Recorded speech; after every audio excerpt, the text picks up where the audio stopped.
Սարգել վերագրողներ, առաջիկա առավելագույնը 1 ժամվա ընթացքում պատրաստ են պատասխանել ձեր հարցերին, համեցեք։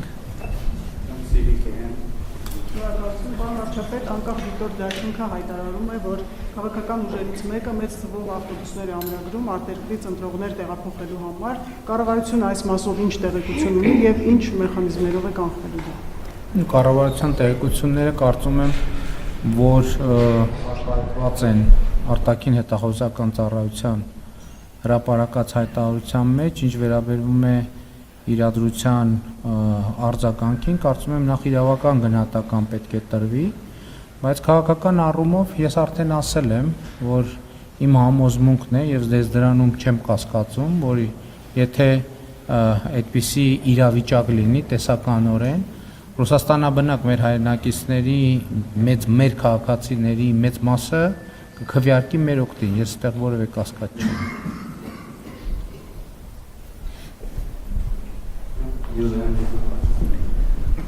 Էլի անդրադառնալով թեմային արտաքին հետախուզության հայտարարությանը, պարոն Փաշինյան, ինչու իշխանությունը հստակ չի նշում թե որ երկրից են նշած այդ քաղաքացիների վրա ճնշումները, որովհետև տպավորվում է, թե ամբողջ աշխարհից խմբված Հայաստանի քաղաքացիների վրա ճնշումներ են գործադրում ինչ-որ մարդիկ կամ ինչ-որ ուժեր։ Ինչու է ցածում կամ ինչու դերից չի անում կառավարությունը որոշ երկրների անունները կան։ Սա առաջին հստակեցումը եւ երկրորդը դեր երկրի հետ կապված երեկեվանոցում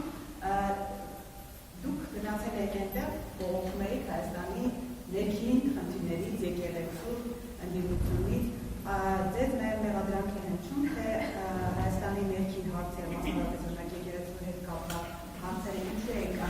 բարձրաձայնում այն ենթատեքստով, որ օրինակ նույն հոգևորականների հետ կապված դատական որոշումներ, վճիռներ էլ չկան։ Ինչու եք դուք այդ ամբիոնը օգտագործում դեռևս ոչ դատական վճռով անգամ Հայաստանի մարդկանց հոգևորականներին մեղադրելու որոշակի արարքներում։ Նախ ես որևէ մեկից չեմ բողոքել, ես մեր դիրքորոշումներն եմ արտահայտել, այդ թվում իմանալով, որ Եվրոպական խորհրդարանի падգամավորները մեր падգամավորների շփումների ընթացքում ասում են, որ տարբեր կազմակերպություններ, անհատներ գալիս են իրենց մոտ, դիմում են իրենց, տարբեր ինֆորմացիաներ են ներկայացնում, դրանից առաջ հայտարարություններ էր եղել եւ այլն, լավ միջազգային հարթակ էր, որպեսզի ես բոլոր հնարավոր միջազգային կառույցների բոլոր հնարավոր հարցերին անդրադառնամ եւ հատ-հատ չանդրադառնամ, ինչ վերաբերում է արտաքին հետախուզական ծառայության հայտարարությանը, դա ինֆորմացիայի ծավալի եւ նպատակահարմարության հարց է, կարծում եմ հետագայում ավելի մանրամասն պարզաբանումները անհրաժեշտության կլինեն։ Ենթադրում եմ, գիտեք, ես այդքան մանրամասներով չեմ կարող ասել, ենթադրում եմ կլինեն։ Դուք հոկտեմբերի 16-ին կառավարության նիստի ընթացքում սարսափելի ձեր փորձով կիսվեցիք անդրադառնալով մայրաքաղաքի խցանումներին։ Դուք ասել եք, որ անգամ հեծանվով է Երևանյան խցանումների մեջ դժվար երթևեկություն է կազմակերպվում։ Դուք դրանից հետո հանձնարարեցիք, որ ստեղծվի ճգնաժամային խումբ։ Արդեն անցել է 5 ամիս, բայց մենք ամեն օր լինելով քաղաքում տեսնում ենք նույն մեծաթիվ խցանումները։ Դուք հետևողական եղել եք, տեսել եք ինչ-որ փոփոխություն կամ աշխատանք արվել է, համենայն դեպս տեսանելի ոչինչ մենք չենք տեսնում։ Տեսանելի տեսնում ենք, որ հանրապետությունում ավտոմեքենաների թիվը աճում է, դա տեսանելի հստակ տեսնում ենք, եւ եթե ավտոմեքենաների թիվը աճում է, բնականաբար երթևեկության կազմակերպման մարտահրավերներն են աճում եւ աշխատանքային խումբը ձևավորված է աշխատում է, բայց ես էլի ուզում եմ արձանագրեմ, որ մենք պետքա հասկանանք, որ աշխատանքային խմբի աշխատանքի կարևոր ուղղություններից մեկը լինելու է երթևեկության կարգապահության մակարդակի բարձրացումը, որտեղ չենք կարող ոնց ուզենք այնպես քշենք եւ արդյունքում ասենք խցանում է լինում։ Դա շատ համակարգային աշխատանք է եւ պետք է համակարգային լուծվի, բայց դա էլ պետք է հասկանանք, որ մի X պահի այլ վարչական որոշումներ պետք է կայացնենք, որովհետեւ փողոցների ծավալը անսահմանափակ չի։ Մի X ծավալ կա, որից այն կողմ ոչ տեսականորեն, ոչ գործնականում հնարավոր չի անցնել։ Այսինքն աշխատանք արվում է եւ այդ ակնկալիքը, որ շատ հիմա մի օրից մի շաբաթից փոփոխություններ են տեղի ունենալու, ես ճիշտ ասած առիթ չեմ ունեցել լսեմ զեկույցը, թե ինչ է արվել այդ ուղղությամբ, բայց համոզված եմ աշխատանքը արվում է, առաջիկա պատեհ առիթով զեկույց կընդունեմ եւ հաջորդ առիթով գուցե ավելի մանրամասն ձեր հարցին կարողանամ պատասխանել։ Շնորհակալություն, պարոն Փաշինյան, մինչ դուք կառավարությանից էիք վարում, կառավարության շենքի դիմաց բողոքի ակցիա էր, որին հաջորդեց դիմումի հանձնում կառավարության աշխատակազմին, խոսքը միասնության թևեր նախաձեռնության մասին է, որը բարձրաձայնում է, որի ղեկավարը բարձրաձայնում է Ադրբեջանի կողմից նոր դիրքային բարելավումների Հայաստանի ինքնիշխան տարածք ներխուժելու մասով քարտեզներով ներկայացվել է, նախ դուք որքանով եք ծանոթ այդ հայտարարություններին, ինչ է տեղի ունեցել, այն պարագայում, երբ որ դուք հայտարարում եք, որ օգոստոսի 8-ից հետո երկրում խաղաղություն է հաստատված, ինքնիշխան տարածք, ինչ ներխուժումներ են տեղի ունեցել, ինչ դիրքային բարելավումներ եւ զուգահեռ նաեւ բարբերաբար այստեղ անհետ կորածների ծնողներն են իրականացնում բողոքի ակցիաներ, այդ թվում նաեւ Արցախում բենզինի պայթյունից թուժածների, անհետ կորածների հարազատները, նրանք անձամբ պահանջում են ձեզ հետ հանդիպում, նախատեսում եք իրականացնել այդ հանդիպումը նրանց հետ։ Առաջի հարցի հետ կապված Պաշտպանության նախարարությունը շատ մանրամասն պարզաբանում տվել է։ Հիմա լրացուցիչ ինչ կա պարզաբանելու։ Հենց կա հստակ քարտեզ, կա հստակ գիծ դե յուրե նշանակություն ունեցող, ինչ ցույց է տալիս, որ այդ պնդումները չեն համապատասխանում իրականությանը։ Հիմա գիտեք, ձեր հարցի մեջ մի հատ այսպեսի շեշտել կա, ոչ միայն ձեր հարցի մեջ, ասում եք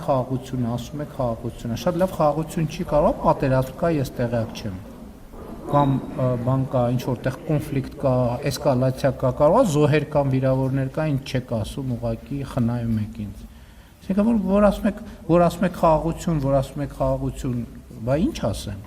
Այսինքն որտե՞ղ է պատերազմը, որտե՞ղ կա պատերազմ, որտե՞ղ կա կրակոց, որտե՞ղ կա վիրավոր, որտե՞ղ կա զոհ, որտե՞ղ կա հարձակում եւ այլն, պայթյուն, ռմբակոծություն, հրթիռակոծություն, որտեղ կա, դուք լուսաբանեք գոնե, իմանանք այդ որտեղ կա այդ ամեն ինչը Հայաստանի Հանրապետությունում։ Այսինքն ասում եք խաղաղություն, ասում եք խաղաղություն։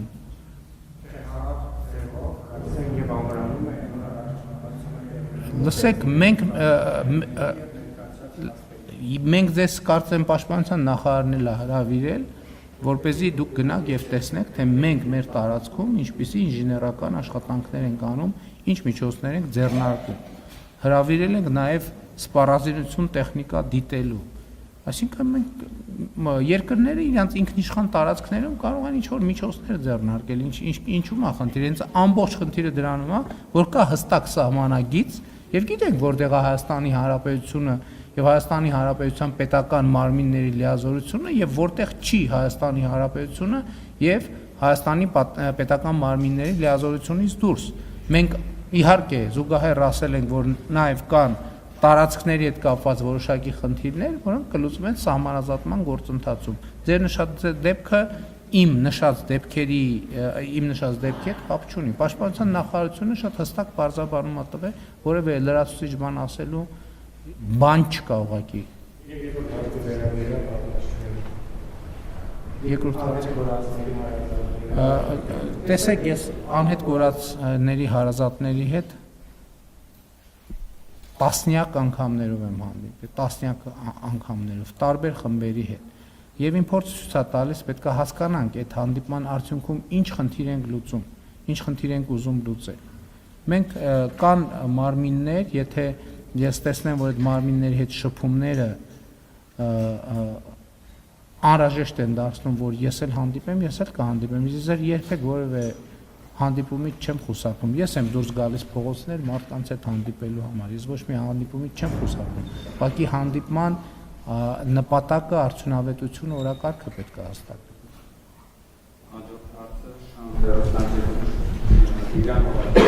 Պարոն վարչապետ, խոսեցիք խաղաղության մասին, երեք թե դուք, թե Ադրբեջանի նախագահ տարբեր հարթակներից այս թեմայի մասին խոսեցիք ստեյության հաստատելով, որ հարաբերական անդոր է, չկան գրախոսներ, վիրավորներ, կա առևտուր, նաև հույս հայտնեցիք, որ արտահանում կիրականացվի դեպի Ադրբեջան, արդյոք հասունացել է պահը եւ մինչեւ ընտրություններ հնարավոր համարում եք փաստաթղթի վերջնական ստորագրումը, հատկապես փորձագիտական շրջանում ապրիլն է նշվում այդ ժամանակահատվածը, այս մասով կա փոխըմբռնում եւ սա փաստաթղթը կապ ունի փոխկապակցված է տարածաշրջանային հաղորդակցությունների կամ TRIP-ի կենսունակության հետ։ Շնորհակալություն։ Տեսեք, դուք ասացիք, որ ես եւ Ադրբեջանի նախագահ խոսել ենք հարաբերական կայունության մասին, մենք չենք խոսել հարաբերական, ես ինչքան ծանոթ եմ, ես չեմ խոսել հարաբերական կայունության մասին։ Ինչքան ծանոթ եմ, Ադրբեջանի նախագահն էլ չի խոսել հարաբերական կայունության մասին։ Ես խոսել եմ խաղաղության մասին, ինչքան տեղյակ եմ, Ադրբեջանի նախագահն էլ է խոսել խաղաղության մասին։ Այսինքն հասկանում եք, տեսեք, հարաբերական կայունությունը ուրիշ բան է, խաղաղությունը ուրիշ բան է։ Մենք խոսում ենք խաղաղության մասին։ Ինչ վերաբերում է խաղաղության համաձայնագրի ստորագրման հնարավորությանը, ինչպես առիթ ունեցել եմ ասելու, այդ ուղղությամբ լուր, հանդարտ, հանգիստ դիվանագիտական աշխատանք արվում է, բայց ես ասեմ, ես կասկած չունեմ, որ այդ համաձայնագիրը կստորագրվի։ Հիմա կստորագրվի ապրիլին, մայիսին, հունիսին, սեպտեմբերին, թե երբ, դա երկրորդ խնդիրն է, բայց կստորագրվի։ Բայց շատ կարևոր է արձանագրել եւ թերևս առաջին անգամ է, կամ առաջին անգամ եթե չէ, հիմա արդեն ավելի հստակ է այդ համընկնումը Հայաստանի եւ Ադրբեջանի դիրքորոշումների, որ նույնիսկ խաղաղության համաձայնագիրը ստորագրված չլինելու եւ նախաստորագրված լինելու պայմաններում խաղաղությունը հաստատված է։ Մենք հիմա խոսում ենք խաղաղությունը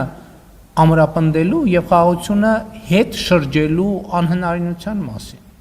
Եվ այս առումով ավար կարևոր են ներքաղաքական process-ները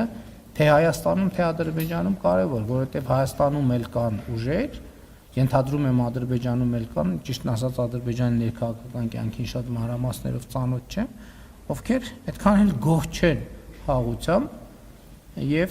պիտի փորձեն հետ շրջել խաղաղությունը։ Մենք Հայաստանի Հանրապետության քաղաքացիներս պետքա տեր կանգնենք հաստատված խաղաղությանը եւ այն դարձնենք անշրջելի։ Եվ երեք ես Եվրոպական խորհրդարանի ամբիոնից առիթ ունեցա դրա մասին խոսել։ Դե գիտեք, դրանք գործոններ են, որոնք ավել կամ պակաս ազդում են մեկը մյուսի վրա,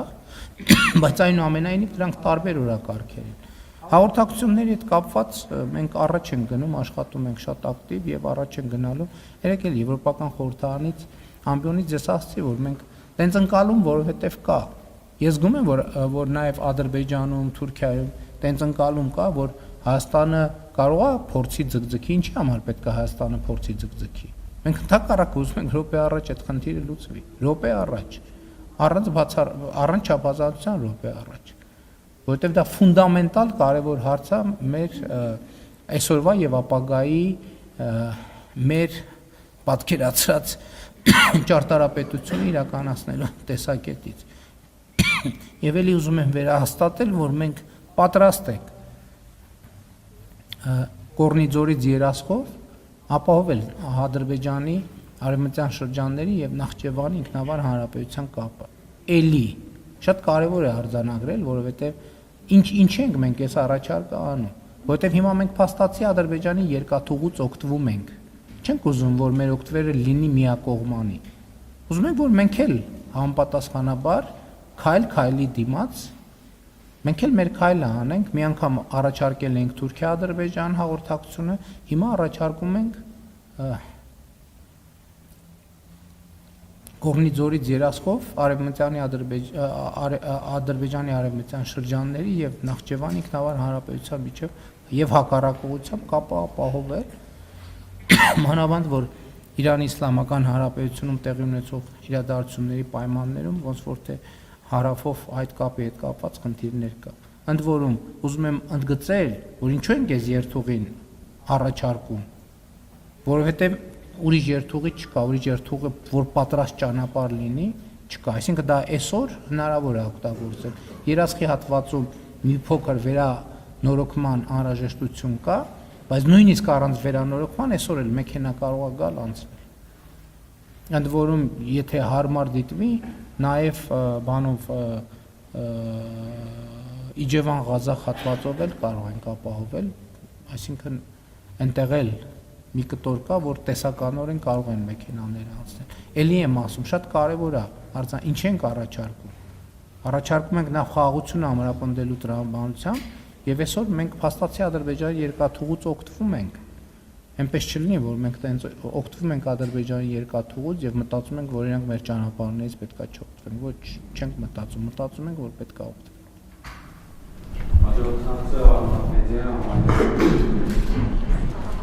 Պարոն Փաշինյան, երեք եվրոպական խորհրդարանում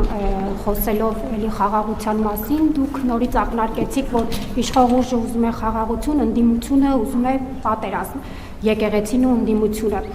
Ուզում եմ հասկանալ, ինչու պետք է ընդդիմությունը կամ եկեղեցին ուզեն պատերազմ, մանավանդ նրանք էլ հակադարձում են ձեզ, որ դուք եք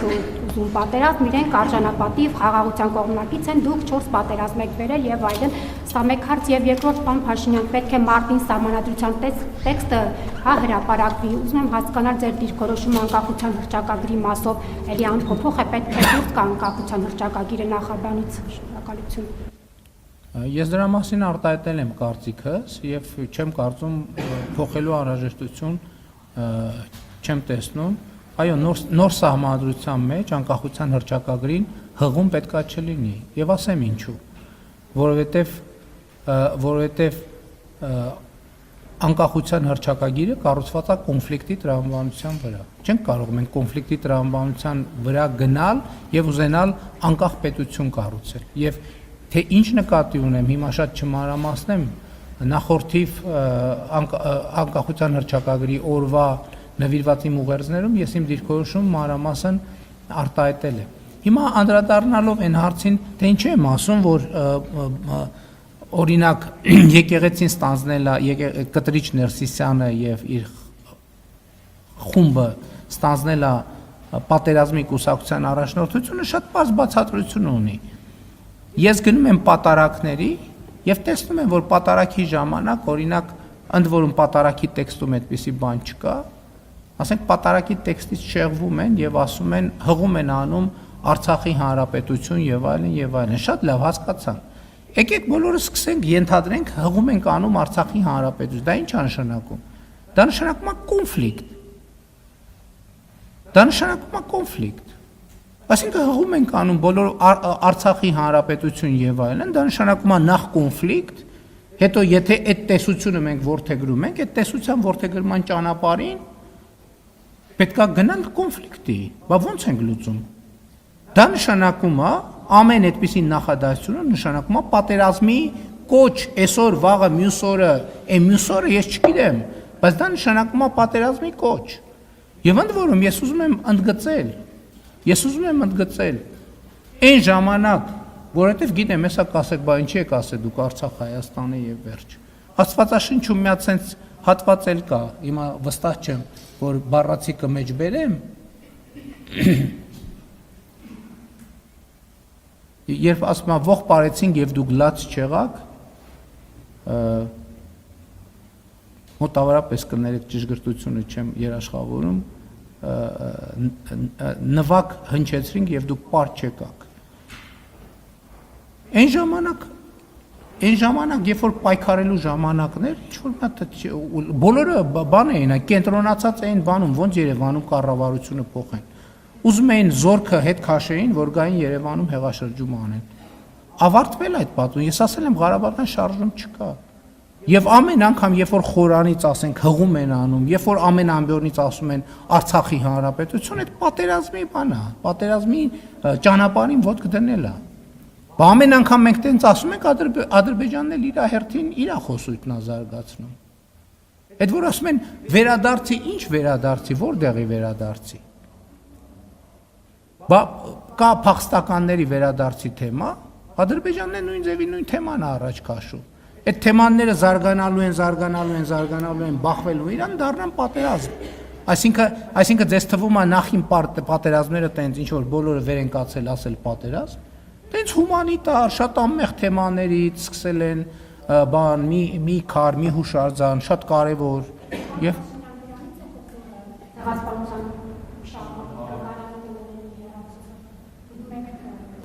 Այո, դրանից է բխում, որովհետև երբ որ երկրի վարչապետը ասում է, որ Ղարաբաղյան շարժում չկա,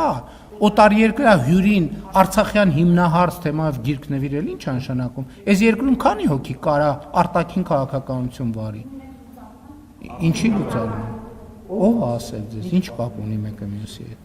Հայաստանի Հանրապետությունում արտաքին քաղաքականություն վարում է Հայաստանի Հանրապետության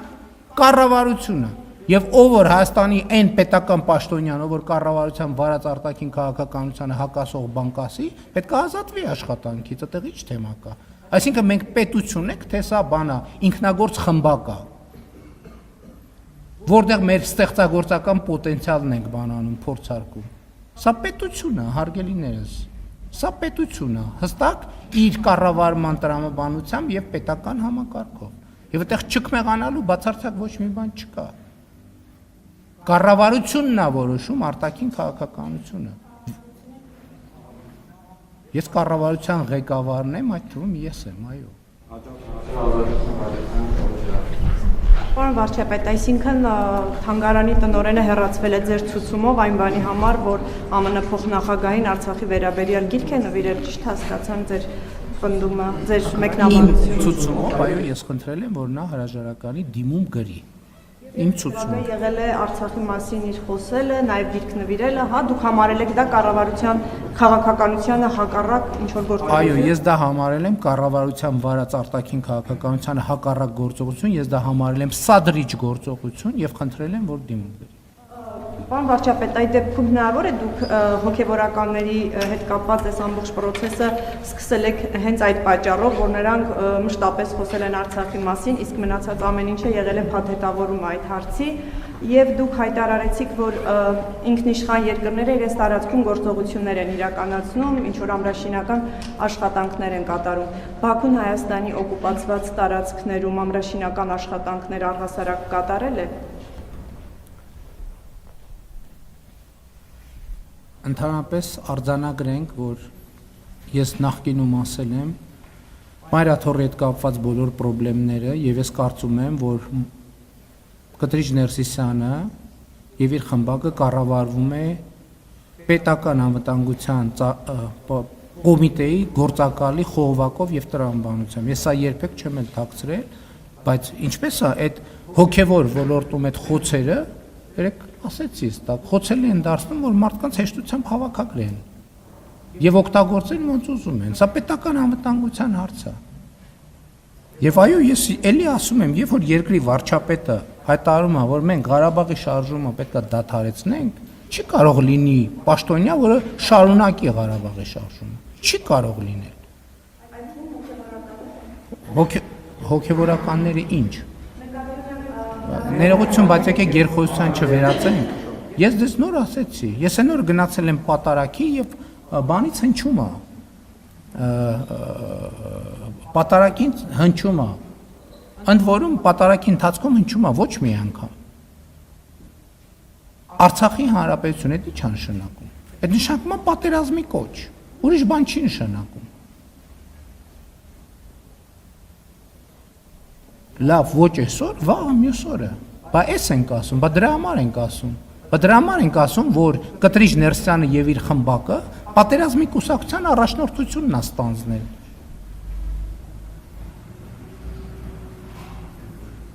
Պետքա չլինի այդպիսի բան։ Պետքա չլինի։ Ոնց կարա երկրում լինի 6 հատ արտաքին քաղաքականություն։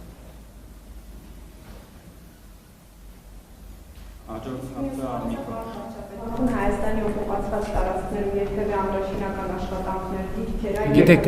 ես նախկինում այդ թեմային անդրադարձել եմ, որ մենք ունենք սահմանազատման հետ կապված խնդիրներ։ Ես չեմ կարող հարցը դիտարկել մի հարթության մեջ, որովհետև եթե ձեր հարցի արդարորեն պատասխանեմ, պետք է պատասխանեմ երկու կողմերի մասին։ Դրա համար դուք գիտեք ճշմարտությունը, ես մեկնաբանություն չեմ անում։ Հիմա փաստն այն է, որ երկուստեք մենք խուսափում ենք նման բաներից, որպեսզի խաղաղությունը չվտանգենք, ու ճիշտ ենք անում։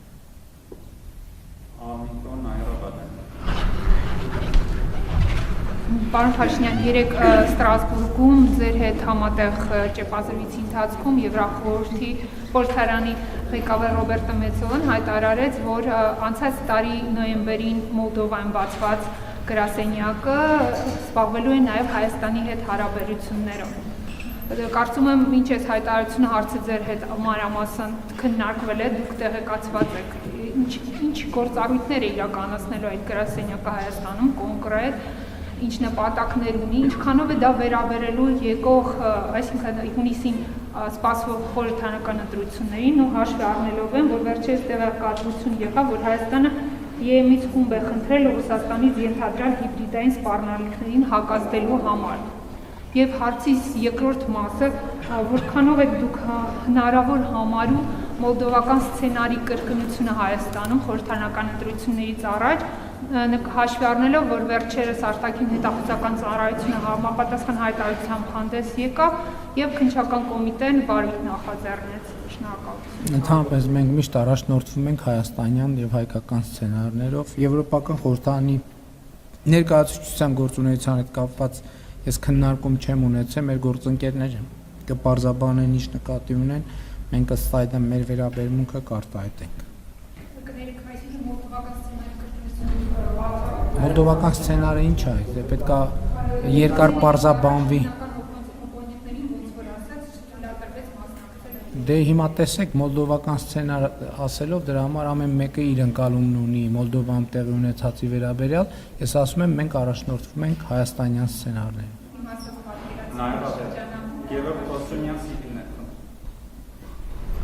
Պարոն վարչապետ, երկու հարց արագ։ Մեկը մեր խանությանը վերաբերել է մյուսը միջազգային կոնտեքստից դուք դժվար տեսածին եք, մենք քաղաքացիներից երբեմն տեսնում ենք բակերում, դպրոցների մոտ մարդիկ ինքնամոռաց ինչ-որ բան են փնտրում տարբեր հատվածներում, որպես կանոն նրանք փնտրում են թմրամիջոցներ, այդ թմրամիջոցները տարածվում են Telegram-ի միջոցով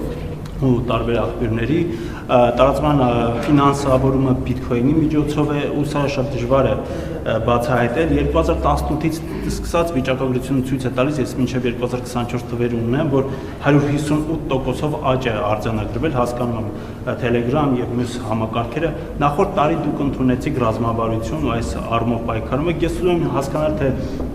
ինչ արդյունքներ ունենք այս մասով, ունենք արդյոք դրական տեղաշարժ, ինչ ունենք Telegram-ի մասով, որտեղ Telegram-ը շատ փակ է ու չի թողնում, որ ինֆորմացիան դուրս գա ու ձեր գնահատականը իրավաբանների գործողությանը։ Երկրորդ հարցը միջազգային Եվրոպայի խորհրդարանում ձեր ելույթի ժամանակ նշեցիք, որ Հայաստանի ԵՄ-ին մեծացման ճանապարհին այս պայն ամենալուրջ խոչընդոտը Եվրոպական միության եւ Վրաստանի միջև ծառայեցված քաղաքական երկխոսությունն է եւ հույս հայտնեցիք, որ այդ գործընթացը կվերադառնա կառուցողական հուն։ Արդյոք այս հայտարարությունը փոխկապակցված է ձեր վերջին Թբիլիսյան այցի հետ, վրացական կողմից եղել է խնդրամ կամ հորդոր այս խնդիրը բարձրացնել եվրոպացի գործընկերների մոտ։ Վրացական կողմից խնդրանք կամ հորդոր չի եղել, բայց մյուս կողմից մենք ընդհանուր օրակարգեր ունենք եւ այդ օրակարգերի շուրջ աշխատում ենք եւ իմ մտահոգությունն եմ բարձրաձայնել Եվրոպական խորհրդարանի ամբիոնից, որովհետեւ կարծում եմ, որովհետեւ իսկապես մենք մտահոգված ենք այդ իրավիճակով, որ կա Եվրոպական միության եւ Վրաստանի հարաբերություններում եւ դա մեզ անհանգստացնում է։ Ինչ վերաբերում է, տեսեք, դուք ասում եք 158% աճ է տեղի ունեցել, պետք է արձանագրել, ինչի 158% աճ է արձանագրվել։ Արձանագրվել է բացահայտումների 158% աճ, որովհետև եթե բացահայտումների աճ չլներ, մենք այդ դեպքերի մասին պարզապես չէինք իմանա։ Եվ դա ընդհանուր առմամբ խնդրեմ է, դուք տեղյակ եք, որ մենք նաև անվտանգության խորհրդի նիստերում ենք այդ թեմաներով անդրադարձել եւ ռազմավարության հետ կապված հայտնի իրադարձությունները գիտեք եւ մենք անդադ խոսում ենք դրա մասին, բայց պետք է այդ էլ արձանագրենք, որ սա գլոբալ երևույթ է, այնպես չէ, որ Հայաստանում մի առանձին վերցրած իրավիճակ է զարգանում, բայց մյուս կողմից դա մեզ չի հանգստացնում կամ մեզ չի թույլատրում, մենք պետք է հետեւականորեն դրա դեմ պայքարենք։ Եվ ուզում եմ ասեմ, օրինակ, դրա դեմ պայքարի ձևերից մեկը 300 դպրոց նախագիծն է, որտեղ կան խաղահրապարակներ, ֆիզկուլտուրայով, սպորտով ավելի շատ զբաղվելու հնարավորություններ, ֆուտբոլի դաշտերի կառուցում եւ այլն եւ այդպես շարունակ, որպեսզի երիտասարդությունը ավելի շատ ստեղծարար զբաղմունքների վրա կենտրոնանալու հնարավորություն ունենա եւ իհարկե իմ ընկալումը նաեւ է նա, ես ուզում եմ ուղղակի ձեզ ասեմ եւ ես դենց հանձնարարական տվել եմ մեր իրավապահ մարմիններին, որ մենք պետք է կենտրոնանանք խոշոր ներկրումների եւ արտադրության վրա, որովհետեւ եթե ես չգիտեմ էլ մի պակետում ինչքան արնում, ասենք չգիտեմ 0.00 չգիտեմ քանի գրամ, այսինքն եթե պատկերացնենք մի տոննա բան կա, թմրանյութ կա, ինքը բաժանված է հազարավոր, տասնյակ հազարավոր պակետների։ Եթե մենք սկսենք վազել այդ մի գրամանոց պակետների հետևից, այդ ուշած պարկ կլինի մեր իրավապահ համակարգում։ Մենք պետք է գնանք գտնենք խոշոր ներկրողներին եւ ներկրողներին եւ արտադրողներին։ Իրավապահները չեն տալիս հաղորդագրություններ։ Մեկ տոննա կոկայինով ես գիտեմ, որ գործ ուղարկվում է դատարան եւ դե մեկը բանն է, մեկը Հայաստանի փրկիչ Միհրան Պողոսյանն է, որը հետախուզման մեջ է։ Թողլակա իր կոկայինին տիրություն անի, հետո կտեսնենք Հայաստանին ոնց է տիրություն անում։ Գնալ ձեր դեպիա Սարգսյան իշխանությունը։ Պարոն Փաշինյան, Հայաստանի ընդդիմադիր դաշտի եւ նախկինների հետ առնչություն ունեցող ChatGPT-ին հարցրի Հայաստանի որ ղեկավարի օրոքի ամենաշատ ռազմական էսկալացիա եւ պատերազմ եղել, պատասխանեց հետեւյալը. Նիկոլ Փաշինյանի վարչապետության ընթացքում Հայաստանը անցել է մի քանի ռազմական սրացման կամ պատերազմական իրավիճակի միջով։ Ամենախոշորը հիմնականում հետևյալներն են. 2020 թվականի պատերազմ 44 օր, 2021 թվականի սահմանային բախումներ, մայիսից սկսած ադրբեջանական զորքերը մտան Հայաստանի սահմանային հատվածներ, Սյունիքի մարզ, Եղարքունիքի մարզ, տարբեր ժամանակահատվածներում եղել են կրակոցներ եւ լարվածություն, 2022 թվականի սեպտեմբեր պատերազմական բախումներ, սեպտեմբերի 13-ից 14-ը լայնածավալ մարտեր Հայաստանի տարածքում, հարվածներ հասցվեցին քաղաքներ, ջերմուկ եւ այլն։ Սա արդեն համարվում է Հայաստանի տարածքի վրա ամենախոշոր հարձակումը 2020 թվականից հետո։ Ամփոփում է ChatGPT-ն. մեկ լիարժեք մեծ պատերազմ, մեկ խոշոր ռազմական էսկալացիա, շարունակվող սահմանային բախումներ 2021 թվականից հետո։ Հայաստանի գրեթե բոլոր ղեկավարների, բացառությամբ Ռոբերտ Քոչարյանի օրոք, Հայաստանում տեղի ունեցել ռազմական էսկալացիաներ եւ պատերազմ։ Դուք բարբերաբար ասում եք, որ հաստատված խաղաղություն կա, ուր է, կրակոց չկա, ցույց տվեք, ասեք զոհեր կան թե ոչ, բայց առնվազն Ադրբեջանի հետ խաղաղության համաձայնագրի ստորագրումից հետո Իլհամ Ալիևը հայտարարել է, որ դուք ունեք տնային առաջադրանք եւ քանի այդ առաջադրանքը չեք կատարել, խաղաղության պայմանագիր չի ստորագրվելու։ Հիմա պարոն Փաշինյան, պարզ հարց, ում վրա եք ծախում, այսպես ասած, խաղաղություն բառը, եթե դուք այն միակ ղեկավարն եք, ում օրոք այսքան պատերազմ եւ այսքան ռազմական էսկալացիա է տեղի ունեցել, եւ ձեր կառավարման առնվազն 7 տարվա ընթացքում Հայաստանի ժողովուրդը մշտապես եղել է ստրեսի, դեպրեսիա եւ պատերազմի մեջ։ Ես զարմանում եմ, ինչի եք ChatGPT-ին հարցնում, դուք Հայաստանում չեք եղել այդ ողջ ընթացքում։ Մի րոպե, սպասեք, ես լուր ձեզ լսում էի, դուք էլ ինձ լուր լսեք, էլի։ Երկրորդը, ChatGPT-ին հասնելու կարիք չկա։ Այդ ամեն ինչը տեղի է ունեցել մեր բոլորի աչքի առաջ եւ մեր կյանքում, մեզ հետ։ Եվ այդ ամեն ինչի արդյունքում Հայաստանը ձեռք է բերել իրական անկախություն։ Հայաստանի Հանրապետությունը ձեռք է բերել իրական անկախություն եւ ձեռք է բերել իրական խաղաղություն։ Նախորդ շրջանի ամբողջ ռազմավարությունը եղել է հետեւյալը, որ ոչինչ թող եւս 30 տարի սենց ձգվելով, քանվելով կիսապետությունից մեկ քառորդ պետություն դառնալով եւ տենց շարունակենք գնալ։ Այդ ամեն ինչի արդյունքում Հայաստանի Հանրապետությունը ձեռքաբերել անկախություն եւ առիթ ունեցել եմ ասելու, որ այսօր Հայաստանի Հանրապետությունը պետություն է ավելի քան երբևէ, անկախ է քան երբևէ, ինքնիշխան է քան երբևէ, խաղաղ է քան երբևէ, զարգացած է քան երբևէ եւ ունի մեծ հեռանկարներ քան երբևէ։ Գիտեք ինչ, ոչ մի բան ձրի չի տրվում։ Պետությունը ձրի չի տրվում։ Ձրի պետություն ունենալն է, այդ որ ասում եք երաշխավոր, բա ինչի չեք ասում, բա այդ որ նոր նկարագրում եք այդ իրադարձությունները, ջերմուկի եւ բանը։ Բայց որ բոլորը տենց հիացական բան են եւ կրկոտ երաշխավոր են, բայց այդ ժամանակ մենք ունենք երաշխավոր։ Ձեր ասած նախորդ ղեկավարների ժամանակ ձևավորված, ստորագրած, վավերացրած, երթում կերած անվտանգության երաշխիքներ կային, բայց այդ անվտանգության երաշխիքները ինչի չաշխատեցին։ Որ 30 տարի աշխատել են Հայաստանի պետություն չլինելու հաշվին։ 30 տարի աշխատել են Հայաստանի վասալ լինելու հաշվին եւ չեն աշխատել,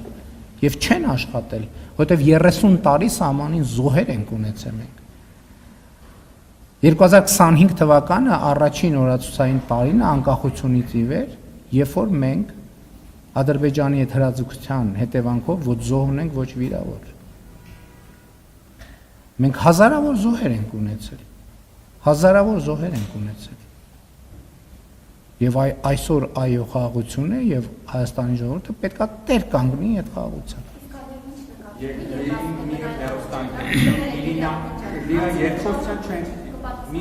Պատասխանեցի ես ձեր հարցին։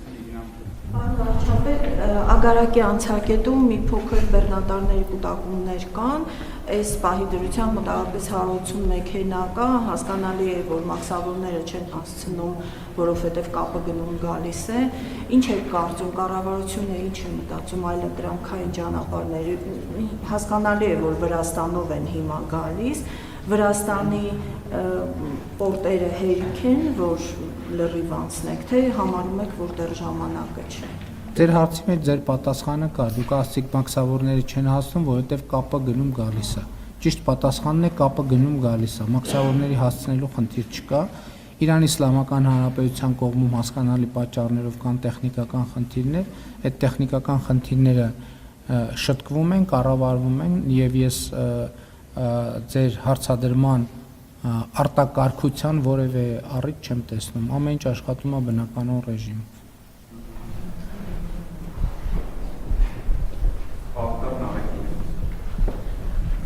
Շնորհակալություն, պարոն վարչապետ, ճիշտ ենք հասկանում, որ ով Արցախ անունը տվեց, դա համարվելու է Հայաստանի վարած արտաքին քաղաքականությանը դեմ քաղաքականություն։ Խոսքի օրինակ ասի տատս պապս Արցախից են եղել եւ ինչ որ ասենք գործից ազատվելու է կամ ինչ որ ճնշումների է ենթարկվելու եւ այդքան շատ գովազդված 300 դպրոց 500 մանկապարտեզի թեման Factor TV-ին կրթության, գիտության, մշակույթի, սպորտի նախարարությունից տվյալներ են տրամադրել, ըստ որոնց 300 դպրոցներից հիմնանորոգվել կամ վերանորոգվել է ավելի քան 100, իսկ 500 մանկապարտեզներից ու նախակրթարաններից ընդհանրապես 280-ը, սա հնգամյա ծրագրի շրջանակներում էր 21-26 թվականների,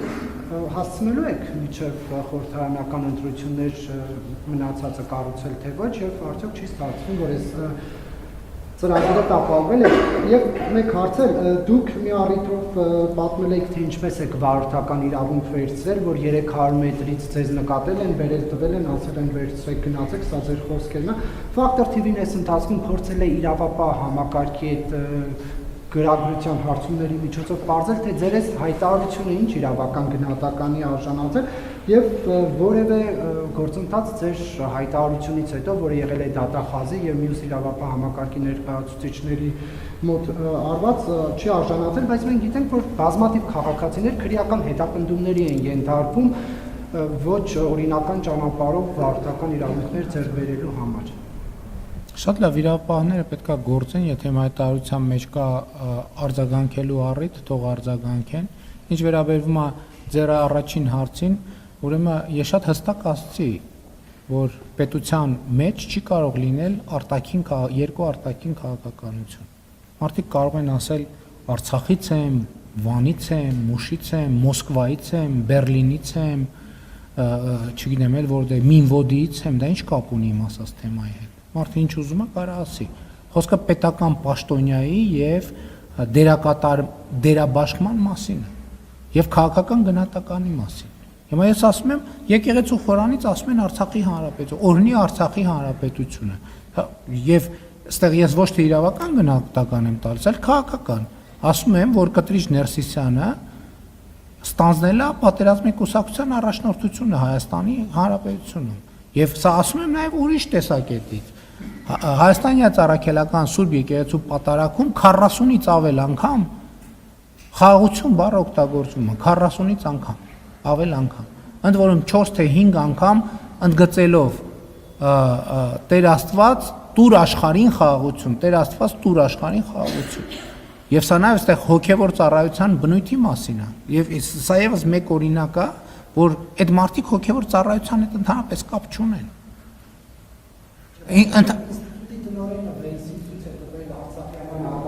Լսեք, ոչ դրա համար չի։ Արարողակարգային նվեր տալ Արցախյան հիմնախնդիր թեմայով դա սադրանք է, քաղաքական սադրանք է։ Չի կարող այդպիսի բան լինել։ Այսինքն նվեր տալու բան կա, մենք չենք կարող նվեր տանք, վախենում ենք նվեր տանք բանի ուրիշ պաշտոնյայի միջոցով պետք է նվեր տանք։ Լսեք, կա պետություն, արարողակարգ, հասկանում եք, ելի եմ ասում, հերիքա մենք մեր երկրին վերաբերում ենք որպես ինքնագործունեության խմբակի։ Ես չեմ կարող տենց բան թույլ տամ, որովհետև պետության թիվ 1 պատասխանատուն եմ։ Ինչ վերաբերվում է 300 դպրոց 500 մանկապարտեզ ծրագրին, մենք ասել ենք 2026 թվականին է, եւ մենք համոզված եմ, որ կհասցնենք, ենթադրենք արդյունքում լինի, որ կառուցեցինք, որովհետեւ ընթացքի մեջ 350-ից ավել դպրոց է։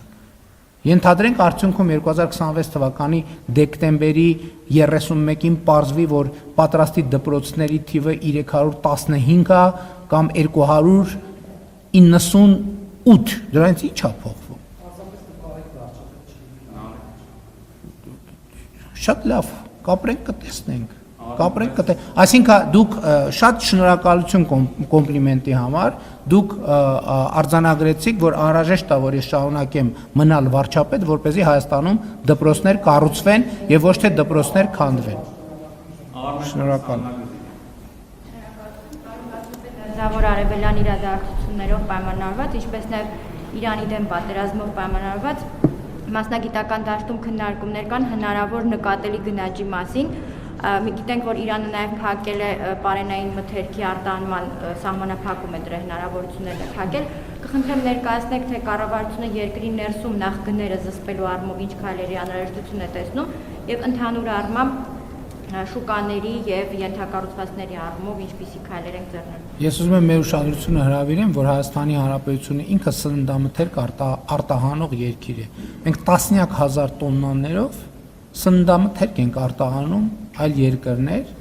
հետևաբար այդտեղ խնդիր չկա։ Ինչ վերաբերվում է գնաճին, կան համապատասխան պետական մարմիններ, որոնք մոնիտորինգ են անում ամենօրյա եւ ըստ անհրաժեշտության, եթե նման անհրաժեշտություն լինի, միջոցներ կձեռնարկվեն։ Պարոն վարչապետ, ժողովուրդ օրաթերթը 15 տարի շարունակ անդրադարձել է բանակում չծառայած պաշտոնյաներին, նրանց պաշտոնյալ որդիներին եւ մեր հրապարակումները շարունակվում են։ Ակնհայտ քաղաքական որոշմամբ վերջերս վերաբացվեց Նարեկ Կարապետյանի բանակում չծառայելու թեման եւ ըստ էության քննչական կոմիտեում քննությունը շարունակվում է։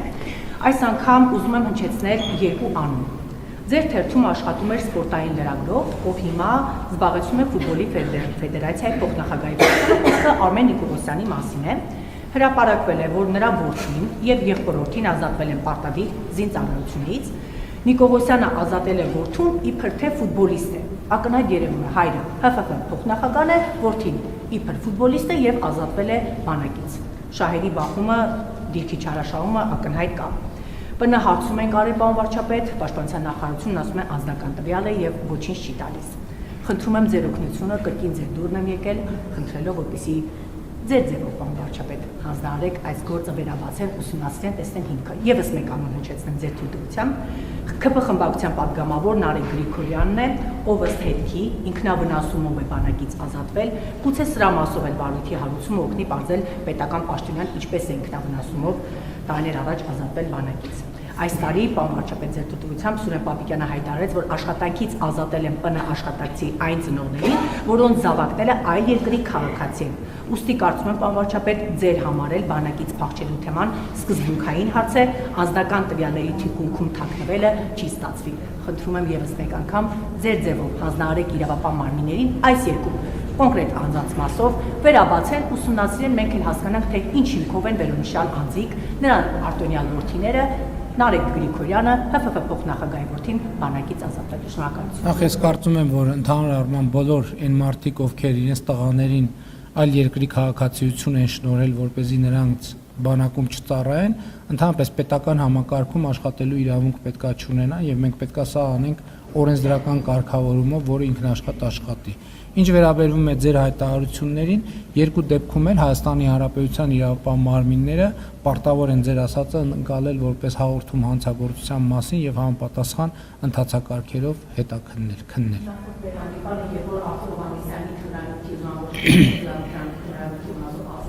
Ես այդ ընթացն ավարտել, այս անգամ նույնիսկ կոպտար վարչապետ, կնշեմ բան վարչապետը, կառավարության նիստի ընթացքում, որ Չավ եւ հանդիպես հրավերների հետ հստակ ասեցի իրավապահները պարտավոր են, ես ընթացքը կարգավորեմ։ Դա պարոն վարչապետը ասի չասի, իրավապահները պարտավոր են։ Ասում եմ, պարոն վարչապետը ասի չասի, իրավապահները պարտավոր են։ Նախորդ 5 շաբթի դուք նշեցիք, որ ձեզ փոխանցվել է այդ մրցանակի գումարը, բայց դեռ չեք որոշել ինչ ուղղությամբ եք ծախսելու։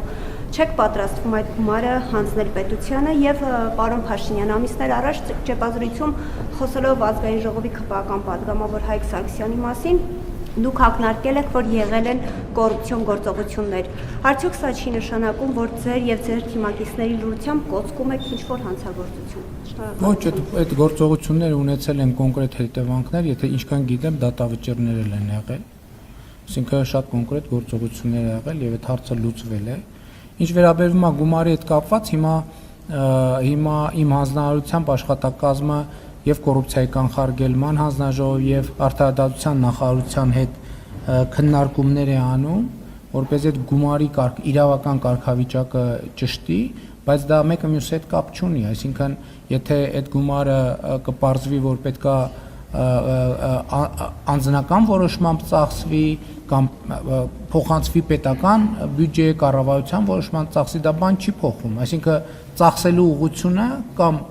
անձնական հարթության մեջ կորոշվի կամ կառավարության, բայց հիմա մենք այդ քննարկումների մեջ ենք, որպեսզի այդ գումարի կարգավիճակը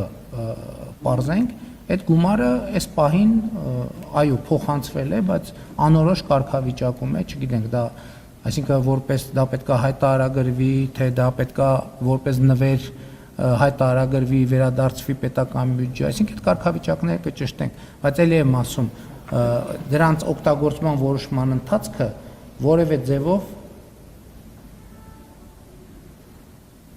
որևէ ձևով բան չի, նկատի ունեմ էությունը չի փոխում, ես ներողություն եմ խնդրում ուղղակի ոնց որ թե հարցերից մեկի հետ կապված։ Ինձ ասում են հարգելի գործընկերներ, ինձ հաղորդում են, որ ձեր տվյալը, որ Իրան Իսլամական Հանրապետության ճանապարհի հետ կապ 180 բեռնատարկա չի համապատասխանում իրականությանը։ 11 բեռնատարկա այս պահին, որը շատ սովորական եւ ամենօրյա իրադրություն է։ Եվ վերջին հարցը հանրային հեռուստաընկերություն ամենազախ։ Շնորհակալ եմ, պարոն վարչապետ, երեք ասել եք, որ թրիփի վերաբերյալ շուտով պայմանագիր կստորագրվի, իսկ բուն շինաշխատանքների հետ կապված ինչ ժամկետ կա հնարավոր է հետաձգվի Իրանում տեղի ունեցող ռազմական գործողություն։ Հիմա ակնհայտ է, որ Միացյալ Նահանգների վարչակազմը այսօր գոնե թրիփա առաջնահերթությունների մեջ չի, որովհետև տեսնում եք ինչ է կատարվում եւ ինչով են զբաղված։ Այդ ցավոք հավանականությունը մեծ է, որ process-ների վրա ժամանակի առումով կազդի, որովհետև նույն մարդիկ, ովքեր, այսինքն հիմա Ամերիկայի կառավարությունը կենտրոնացած է այդ խնդրի վրա, բայց իհարկե եթե կպարզվի, որ չի ազդի, ավելի լավ։ Վերջ, շնորհակալ եմ։